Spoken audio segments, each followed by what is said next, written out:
Hey y'all, today I want to talk a little about the emerging trends, specifically social media in learning. So first, let's talk about what social media is. Social media is an internet-based form of communicating with others.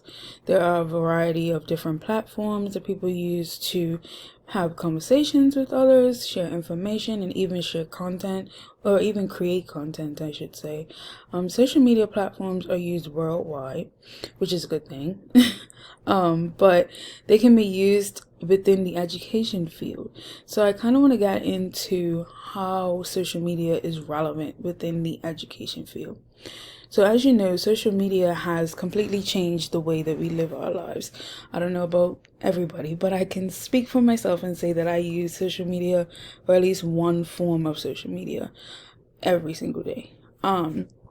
So, as you know, since the beginning of the COVID-19 pandemic, most schools or educational institutions had no choice but to shift from in-person learning to virtual learning or online learning. So, social media, because it's easily accessible, this provides more opportunities to teachers and students, for students to then learn, collaborate, communicate with others, with their teachers. And because social media is the internet-based platform, it then branches out not just from, your classmates, your peers, it goes then into the global world. So you can speak to somebody on the whole other side of the country if you really wanted to, or the other side of the world. But there are a lot of pros and cons with having social media in the classroom. I can say that social media is good for communication. So that would be an advantage. Students can communicate with their classmates, they can communicate with their teachers, other teachers, friends, family, anybody, right? But in the classroom specifically, you're talking to your teachers assistants if you're in college or something like that. Let's say tutors. What else? I'm drawing a blank. And it can even go as far as like counselors, administrators, different people of that nature.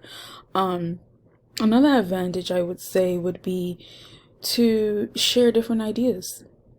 Like you would have think, pair, share in the classroom, right? So you're sharing with one another, but you're face to face. You can't do that if you're online. So therefore, social media kind of allows you to do that, where you can share different techniques. You can share memes, pictures, documents, any of that online. I think the another benefit for social media within the classroom is that it helps students who are kind of introverted or very quiet and shy to kind of open up, where they don't have to talk to you face to face. They don't have to feel, some type of way. They can actually just type a message and let it be sent. They don't have to worry about what you're going to say or how you're going to respond. Because 9 times out of 10, it's not what you say, it's how you say it. And I know personally, I get offended if somebody says something in a different tone. It may not be what they say, it's how they say it. But anywho, another advantage I would say would be the global connections. I studied abroad in Spain in 2015. I still speak to the other students that were there with me, through Facebook. I see their pictures on Instagram. And this is what, 6, 7 years later, So it's kind of like the door was kind of open for us to communicate and stay in contact, because if it wasn't for social media, I don't know if I would still be in contact with them now, specifically because most of them live in different states, different countries, and so I was like, well, this is a good thing for social media, right? But as far as like uses in the classroom, social media is good, like I said, to communicate with students. For teachers, it's good to send students back feedback, and even using let's say Twitter is good for summarizing. You only have 140 characters or words or whatever. So you're summarizing what you know, what you learn, and sharing that with your teacher, with your classmates. I think with that comes its disadvantages, and I think one of the biggest disadvantages and why a lot of people are afraid or just don't want to use social media within their classroom would be the distraction. Social media can be very distracting, even for me as an adult, because you're either scrolling or reading all day long and you're not on task. You're not doing what you need to do. You can easily use social media as a distraction to kind of get away from the real world, your real life problems. You have to do laundry and you don't want to do it. So what are you doing? You're sitting on your phone, scrolling and reading, laughing and watching videos, right? So that's kind of like why some teachers don't want it to be used, especially not in the classroom. But then again, if you're virtual, the teacher doesn't really have a say. So I think detaching from social media is kind of, or from real life using social media, kind of like,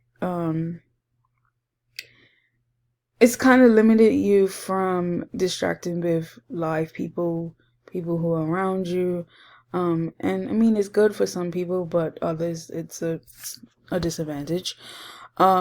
Social media also brings about cyberbullying, and that's a big thing, especially amongst teens, middle school, high school students. It even goes into adults, but we're not going to go there. I think nowadays social media has literally everything, even the media period has everything negative to say. There's a lot of drugs and alcohol, which is not directed to students or classroom usage or whatever, but 9 times out of 10 there's an ad, there's a video, there's a song, there's something regarding all of that should not be in the eyes of the students, which could be a big disadvantage. But like I said, social media plays a significant role within communicating. So that's the biggest thing, and why I really think that social media has its benefits within the classroom.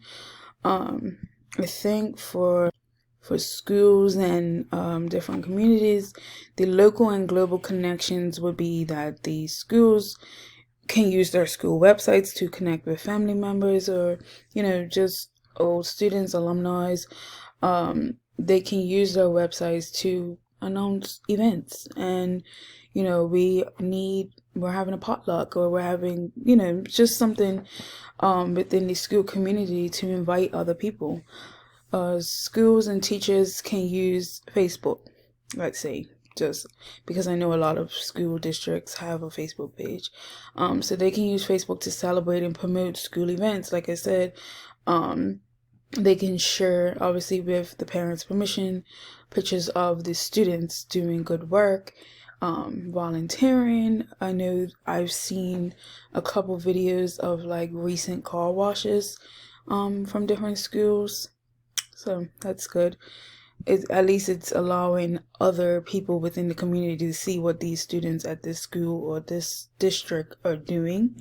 But again, social media provides teachers with a different way to communicate and engage with their students, especially now since everything kind of like stopped and did a whole 360.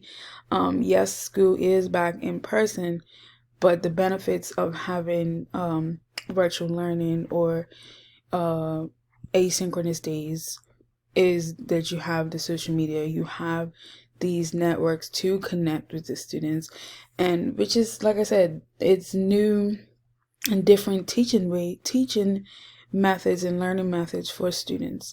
A lot of students, myself included, are very shy, and therefore they would rather have something that they can just communicate through and don't have to verbally communicate it. At least that's how I was when I was in school, younger days.